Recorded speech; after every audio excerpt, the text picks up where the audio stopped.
সাংবাদিক ভাই বন্ধুরা, আসসালামু আলাইকুম।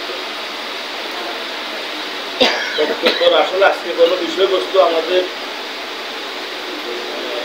একটি মাত্র বিষয়বস্তু, সেটা হচ্ছে আগামীকাল আমরা মহান 7ই নভেম্বর সিপাহী জনতার বিপ্লব আমরা উদযাপন করার সিদ্ধান্ত নিয়েছি। আমাদের কেন্দ্র ঘোষিত কর্মসূচির অংশ হিসাবে এই সমাবেশে আমরা আপনাদের সাংবাদিক ভাইরা যারা আছেন, আপনাদের সকলের সার্বিক সহযোগিতা চাচ্ছি। আপনাদের মাধ্যমে বীরশ্রাবাসীর কাছে আমরা 7ই নভেম্বরের যে ঐতিহাসিক পটভূমি, তার যে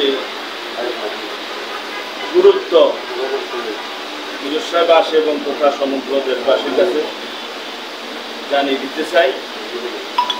এই কারণে আমাদের আগামীকালকে একটা মহাসমাবেশ বিগত 15 বছরের মধ্যে কাছে পৌঁছিয়ে দিই।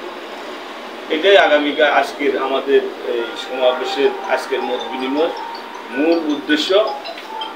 আগামী কালকের সমাবেশে বীরশ্রাবাসীর কাছে বিএনপির যে আগামী দিনের উদ্দেশ্য, আদর্শ, লক্ষ্য, যেটা কর্মসূচি যেগুলো আছে, এগুলো পৌঁছিয়ে দেওয়া আপনাদের মাধ্যমে দেশবাসীকে জানিয়ে।